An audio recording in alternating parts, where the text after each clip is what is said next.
हर हर महादेव। देवों का देव महादेव जी के चरण में प्रणाम करती हूँ, मेरा प्रणाम स्वीकार हो। माता गौरा पार्वती के चरण में प्रणाम करती हूँ, मेरा प्रणाम स्वीकार हो। गणपति ललनवा के चरण में प्रणाम करती हूँ, मेरा प्रणाम स्वीकार हो। सब गुरु भाई बहना के चरण में प्रणाम करती हूँ, मेरा प्रणाम स्वीकार हो। माता और पिताजी के चरण में प्रणाम करती हूँ, मेरा प्रणाम स्वीकार हो। यूट्यूब के माध्यम से जो भी मेरे कथा कहानी सुन रहे हैं वो सभी को प्रणाम करती हूँ, मेरे प्रणाम को स्वीकार करें और छोटे को प्यार भरा आशीर्वाद मेरे तरफ से। धन्यवाद।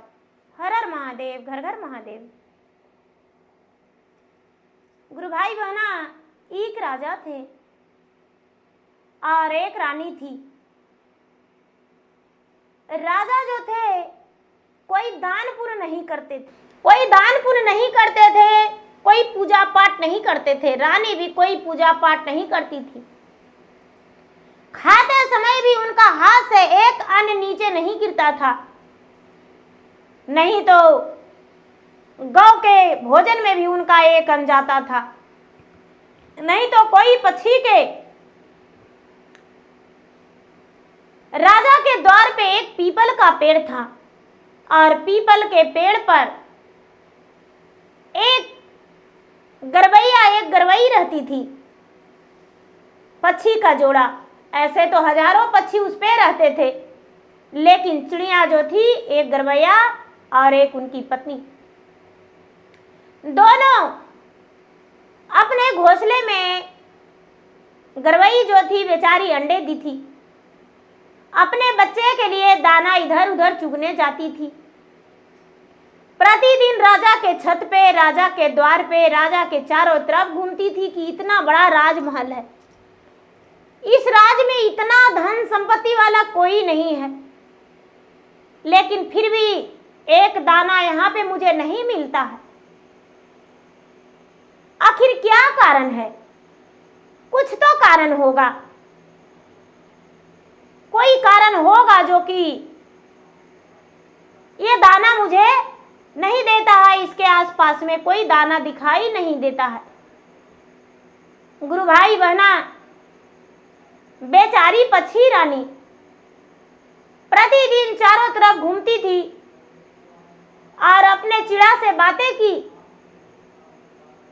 कि हे चिड़ाराज, आखिर पूरे नगर में जाते हैं तो चारों ओर दाना मिल जाता है, ये राजा के राजमहल के आगे पीछे मुझे दाना क्यों नहीं मिलता है?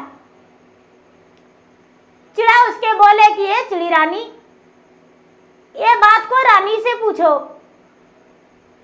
बेचारी चिड़ी रानी के आगे पीछे घूमती थी। रानी को दया लगता है कि ये चिड़ी भूखी है। चिड़ी अपना भाषा में कहती थी, पूछती थी कि क्या आपको संतान नहीं है? लेकिन बेचारी रानी समझ नहीं पाती थी। वो थोड़ी सी दाना देने लगी और चिड़ी रानी दाना खाने लगी। इसे लगा कि अच्छा चलो रानी दाना देती है। उसके घर में भी कभी कभी घुसकर देखने लगी तो देखती है कि इसका घर में कोई संतान नहीं। चिड़ी सोचती है कि चलो हम इसका भोजन तो कर रहे हैं अन्न का, लेकिन इसका घर में एक संतान हो जाता तो और मुझे दाना मिलता। एक दिन अपने पति से चिड़ा से कहती है कि पिया जी, आप मेरे दोनों बच्चे का अच्छे से देखभाल करिएगा, रखवाली करिएगा, इसे दाने लाकर दीजिएगा, समय समय से भूखा मत रखिएगा। कुछ दिन के लिए हम जा रहे हैं दूसरे जगह। चिड़ी जो थी उड़ान भर ली और उड़ान भर के चलते चलते उड़ते पहुंच गई भोलेनाथ के शरण में, कैलाश पर्वत पे, जहां महादेव बैठे हुए थे, लीन हो गए थे तपस्या में, भगवान का अपने गुरु का ध्यान लगाए हुए थे और पार्वती उनके पास बगल में बैठे हुए थे। पार्वती के चरण में चिड़ी गिर गई और चिड़ी गिर के और बेहोश हो गई। हाथ में उठाए पार्वती तो देखते हैं कि ये चिड़ी तो गिर गई, ये बेहोश है। पार्वती ने ममता में उसे मुंह पे छींटे मारे पानी का तो होश आया। पार्वती पूछते हैं कि चिड़ी रानी मेरे पास आई हो चल के, कहां से आई हो? चिड़ी कहती है क्या कहूं माता, मुझसे कहा नहीं जाता है, मैं बहुत दूर से चलकर आया हूं। मैं तो प्रेम नगरी से आया हूं। प्रेम नगरी में एक प्रेम नाम का राजा है, लेकिन उसके दिल में थोड़ा सा भी प्रेम नहीं है। प्रेम नगरी में उस राजा का नाम प्रेम है, लेकिन प्रेम उसके पास नहीं, दया नहीं है। किसी को दान पुण्य नहीं करता है, पूजा पाठ नहीं करता है, अन्नदान नहीं करता है, भिखारियों को भिक्षा नहीं देता है। उनकी रानी भी बड़ी कठोरता के साथ रहती है, लेकिन क्या करूं, मुझे भोजन देती है, उसका एक भी संतान नहीं है। माता आप उसे एक संतान दे दीजिए।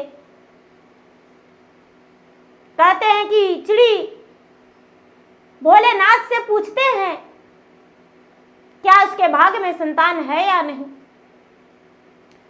जब भोलेनाथ अपने ध्यान से लीन हुए, टूटा उनका ध्यान, तो पार्वती बड़े विनती के साथ कहने लगे कि हे महाराज, हे स्वामी, एक चिड़ी बड़ी दूर से आई है, एक दूसरे के लिए बातें लेकर। मैं तो आज तक ऐसा किसी को नहीं देखा कि इतना कष्ट दूसरे के लिए करे। एक राजा के पुत्र के प्राप्ति के लिए आई है। हे स्वामीनाथ, एक राजा है प्रेम नगरी में, उसका कोई संतान नहीं, क्या आप उसे संतान देंगे? भगवान भोलेनाथ कहते हैं कि उसका अंश में कोई संतान नहीं है। ये बात सुनकर चिड़ी फिर से बेहोश हो गई। फिर से पार्वती माता मुंह पे छींटे मारते हुए उसे होश लाए और कहते हैं कि धीरज धरो चिड़ी, हम भगवान से विनती करते हैं। भगवान से विनती माता पार्वती किए तो भोलेनाथ कहते हैं ठीक है, उसका पुत्र होगा। ठीक है चिड़ी रानी जाओ, लेकिन राजा पूजा पाठ दान पुण्य व्रत त्योहार सब करेगा, उसके बाद ही उसका पुत्र जीवित रहेगा, और नहीं तो उसका पुत्र दीर्घायु नहीं होगा, अल्पायु होगा, कम आयु वाला होगा। चिड़ी कहती है कि महाराज ऐसा पुत्र उसे दीजिए कि हजारों वर्ष हो जिए, और हम राजा रानी को मनाएंगे पूजा पाठ करने के लिए। चिड़ी जो थी, चिड़ी वापस चली गई अपना उड़ान भर के चली गई। अपने घोंसले में गई तो बच्चे जो थे, बड़े बच्चे अपने माता को देखकर ची ची ची ची चिहकने लगे। चिड़ी जो थी चिड़ी रानी के पास गई, अपना भाषा में कहने लगी कि रानी साहब, आप माँ बनेंगे, आपका पुत्र होगा, आप पूजा पाठ करिए। राजा को भी कहती, लेकिन इसका बात को भाषा को कोई समझ नहीं पा रहे थे। रानी मुट्ठी भर एक प्रतिदिन अन्न छींट दिया करती थी। धीरे धीरे समय बीतता गया। 9वां महीना में राजा के घर में एक पुत्र जन्म लिया, और जब पुत्र जन्म लिया तो राजा रानी दोनों प्रसन्न हो गए, और इसको अन्न भी मिलने लगा, भोजन भी मिलने लगा। बच्चा बड़ा हुआ तो छिटता बुनता था, तो पक्षी लोग जो थी सब खाते थे उसे चुन चुन के। धीरे धीरे समय बीतता गया, बच्चा 5 वर्ष के हो गया। राजा रानी का कोई ध्यान नहीं बदला कि हम पूजा पाठ करें। कोई भिखारी को भिक्षा नहीं, दान नहीं, भूखे को अन्न, प्यासे को पानी, नंगम को चीर, कुछ भी नहीं देने लगे। कुछ भी नहीं देने लगे तो चिड़ी बड़ी उदास थी, बड़ी चिंतित थी। कहती है अपने मन में कि मैं क्या करूं, राजा का पुत्र तो अल्पायु हो गया, क्योंकि राजा पूजा पाठ करवे नहीं करते हैं, और मैंने भगवान से मन्नत किया था। अब मैं क्या करूं, मेरे पास तो कोई उपाय नहीं। मेरा भाषा तो रानी समझ नहीं पाती है। एक दिन फिर से चिड़ी अपने उड़ान भर ली। अपने पति से कहती है कि पिया जी, मैं कुछ दिन के लिए फिर से जा रहा हूं आपको छोड़कर और अपने बच्चे को छोड़कर। पिया जी, मेरे बच्चे को देखते रहना, अच्छे से खातिरदारी करना, भोजन देना, पानी भी पिला देना, मेरे बच्चे का मार मत देना। और अपना उड़ान भर के और चलने लगी। उड़ते उड़ते उड़ते उड़ते उड़ते कैलाश पर्वत पे पहुंच गई। फिर से माता पार्वती के पांव पे गिर गए और कहती है कि माता, मेरा प्रणाम को स्वीकार कर लीजिए, मैंने आपको चरण छुआ हूं। इतना ही कह के बेहोश हो गई चिड़ी। माता पार्वती हाथ में चिड़ी को ले लिए और चिड़ी को हाथ में लेकर कहते हैं, अरे चिड़ी, फिर से तू आ गई? हाँ माता, मैं फिर से आ गई। अब क्या हुआ? मैंने तो राजा को पुत्र भी दे दिया। माता, राजा और रानी में कोई बदलाव नहीं आया, कोई पूजा पाठ नहीं करते हैं, कोई दान पुण्य नहीं करते हैं। मैं क्या करूं, मेरा भाषा भी वो लोग नहीं समझते हैं। ये बात सुनकर माता बोले, अरे चिड़ी, तू चिंता मत करो, चिंता मत करो, उसका पुत्र जो है अल्पायु हो जाएगा। चिड़ी फिर से बेहोश होकर कहती है, माता, जिस पौधे को रोपते हैं हरे भरे हो जाते हैं तो उसे काटना नहीं चाहिए। आप तो पुत्र दिए हैं माता, आप कैसे उस पुत्र को प्राण ले सकते हैं? नहीं माता, ऐसा मत कीजिए। गुरु भाई बहना, चिड़ी कहती है कि माता, मेरा यही अनुरोध है कि आप स्वयं धरती पर जाएं और महादेव भी, और उसे जाकर स्वयं बोले कि आप पूजा पाठ कीजिए, आप दान पुण्य कीजिए। पार्वती बोले कि चिंता मत करो चिड़ी, वैसा ही होगा, तुम चला जाओ। चिड़ी जो थी बेचारी फिर से वापस आ गई अपने घोंसले में। भगवान भोलेनाथ एक महात्मा रूपी धारण कर लिए और महात्मा रूपी धारण करके राजा के द्वार पे खड़े हो गए। राजा के द्वार पर खड़े होकर और कहने लगे कि कुछ मुझे भोजन करा दीजिए राजा, मैं बहुत भूखा हूं।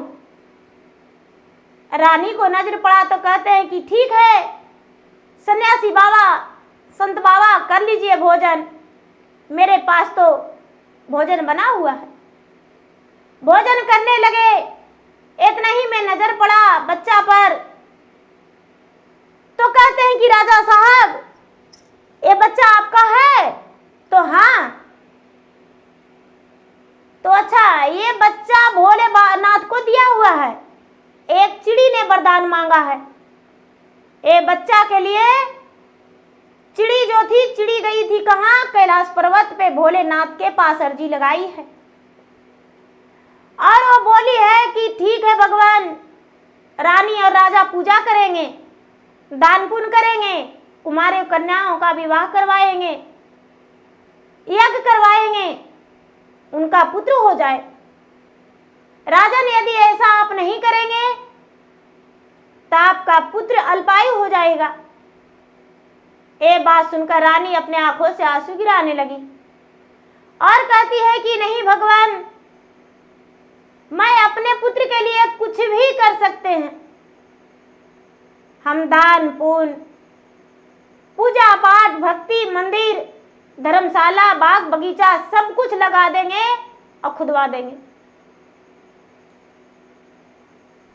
कहते हैं कि कौन चिड़ी है जो मेरे बच्चे के लिए प्रार्थना की है? चिड़ी सामने आ गई और रानी से कहती है कि रानी साहब, मैं हूं। चिड़ी को देखकर रानी कहती है कि मैं तो इसे दाना खिलाती हूं प्रतिदिन। चिड़ी बोली कि हाँ रानी साहब, आपने दाना खिलाते हैं, मैं उसी दाना को तो गुनगाया हूं। आप पुत्रवान नहीं थे तो मैंने आपके लिए पुत्र मांगा।